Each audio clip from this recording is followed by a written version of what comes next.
Warning, may cause extreme student engagement.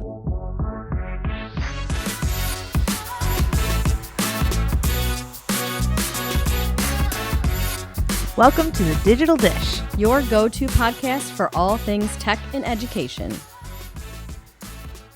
Welcome back, everybody. Welcome back. Woo! Episode 10. 10. The big 10. Woohoo! Double digits. Yeah. So I am Katie.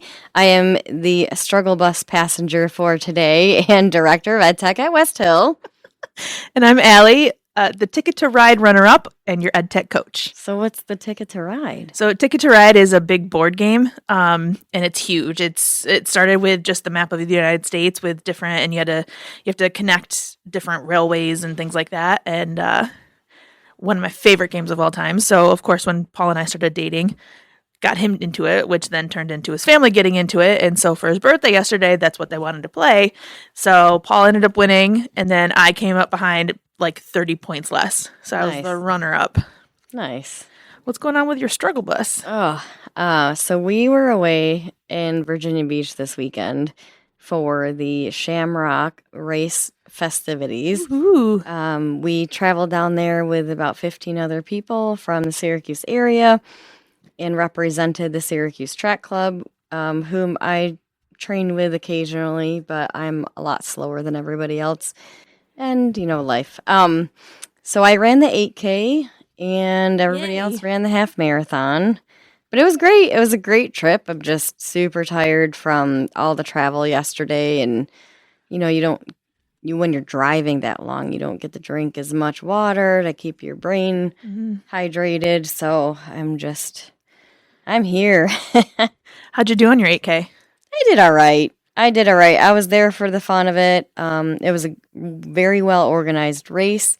I was never alone. In the second half of the 8K, which is almost 5 miles, it's like 4.9 something, was along the boardwalk, so you could see the ocean, but the weather wasn't great. Oh. So it was very foggy and drizzly most of the weekend, and I know, it was hard to see the water in all its glory, but it was still a really fun trip.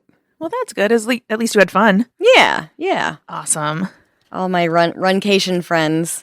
Actually, one of them, who's not an educator, who lives right across the street here, had listened to one of the ones that we'd posted recently, and was like, "Oh, now I know how you feel about runcations." I was like, "You listen to the podcast?" Woo! Hi, Shane.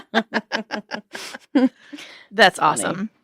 Yeah. That's excellent. All right, do you want to get into what we're talking about today? Yeah. Do we have any appetizers? I don't think much went on since the last time we were here. Not a ton, but I'm loving everything that I'm seeing in the classrooms. Just nothing like super specific that I can be like, this needs to go on the podcast. Yeah. I just love everything. Yeah. There just hasn't been a whole ton of time to see what's going on out there. Yep. Yeah. Absolutely. All right. Well, let's get into it. Awesome. So today we're talking about accessibility, especially when you're talking about Chromebooks and Google. Yes. And language tools. Yes, absolutely. So one thing that I want to talk about is Google Meet and translation, which is awesome and fantastic that they do it. So when you are on a Google Meet, you can actually choose to record a lesson if you want to. And before you actually hit record, you can choose what language that you want to do the closed captions in. So that way it'll automatically translate it and you don't have to worry about that, especially for our English language learners and all of that. Yeah, and especially if you're a teacher who works with a kid, and that ahead of time you want to record this quick little mini lesson to give them some prior knowledge, and then have it translated into their home language. And it's more about the content at that point than it is about language acquisition. So there's always that line, that fine line, I guess you would say. Absolutely. Yeah, awesome. Well, this actually came about, I'm going to backtrack a little bit. This actually came about the other day or weeks ago. I don't remember. I was watching a webinar and they were talking about some of the new accessibility features. And it got me thinking, like, I've been sending these webinars and stuff from the Google EDU team to our ENL and special ed team over the years. And I thought, well, I don't have them all in one spot anywhere. So I created a Google Slides resource where everything is in one spot, all the accessibility features that are available and the language tools that are available on Chromebooks and in Chrome, and put them in one, and they're separated out. First section is language tools for your ENL kids who don't speak English at home, and then the visual and audio and physical accommodation tools, and then differentiation and accommodation. So you can find this resource. I'm gonna plug it. I didn't get paid to do this. It was part of my job, actually. So maybe in a tiny bit of way, I got paid to do Inadvertently. this. Yeah. Inadvertently, but this is part of my job. You can find this resource at bit.ly/DD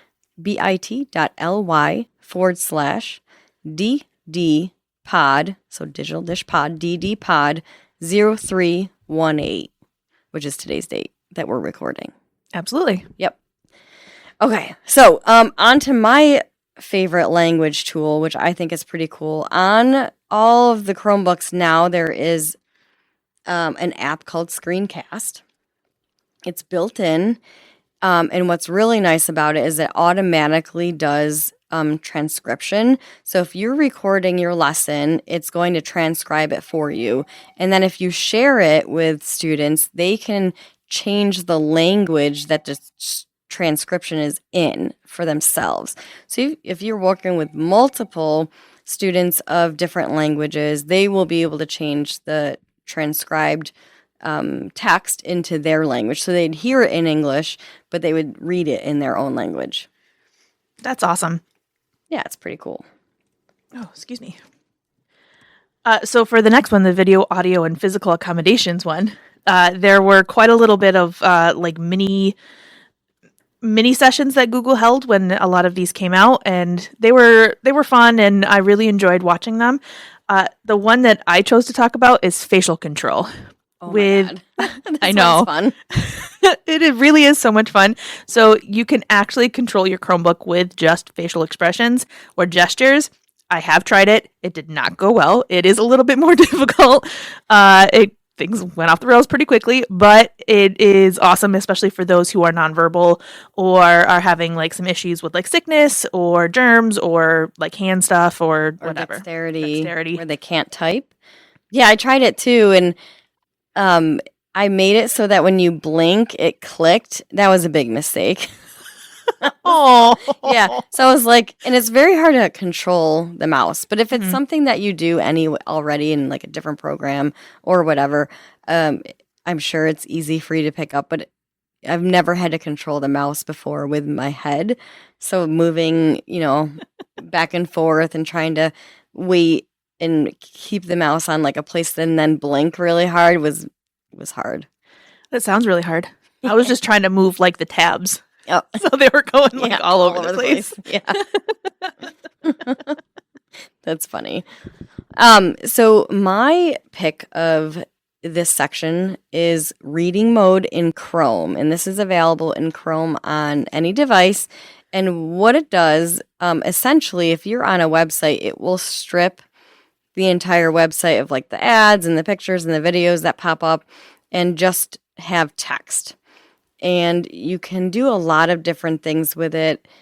Once you're in reading mode, you can listen. So it's text to speech in reading mode, and you can change the speed. You can change the voice. You can use a highlighter. You can change the font size. And I believe you can change the color scheme. So if you have kids who are dyslexic and you need to be able to change the color theme, you can change it. And then there's some other things in there that, are good for visual accommodations for reading. So now differentiation and accommodations.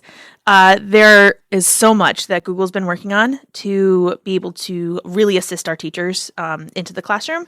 And so one of the main things that I chose, at least, was the Google Groups part. It's just like as if you're assigning like little groups for your stations or anything along those lines. you can actually do the same thing in Google Classroom and then be able to differentiate your assignments or have AI help you. And then be able to give those assignments specifically to a group instead of typing everybody's names in or anything along those lines. You just click the group and then off it goes. Yeah, I love that they have rolled this out. It makes it so much easier, not just for accommodating students who need different kinds of modifications to their assignments, but also like the group work that you really want. I love that. Absolutely. So, one of the things that I think is pretty cool, and I think it's fairly new on the Chromebook, is that you can turn on live caption on your Chromebook screen, and it will caption your life, like whatever's going on in the room. So, you could show your student how to turn this on, and when they were in class, if they have a hard time hearing, they would see closed captions on their Chromebook screen as the teacher's talking or as a peer is talking to them. They'd be able to read what they're saying. It's pretty cool. It is really neat. So, those are some of the features, but if you take a look at the resource that I shared, again, it's bit.ly/DD, D as in Dan, D as in Dan, or dog, pod, POD, 0318. You'll see a lot of different other tools that we didn't cover in this episode. And I also have some little icons that indicate read aloud or targeting or whether it's Chrome or a Chromebook tool.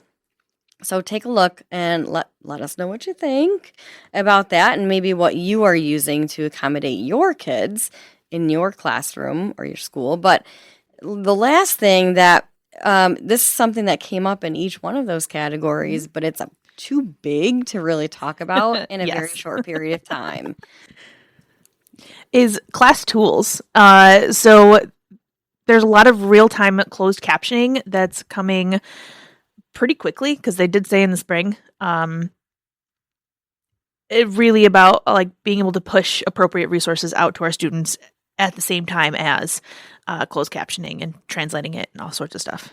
Yeah, so it's we're in the beta right now, but essentially what the teacher, and I think it's probably geared towards more elementary, where you can push, let's say you have 3 different websites you want the kids to use.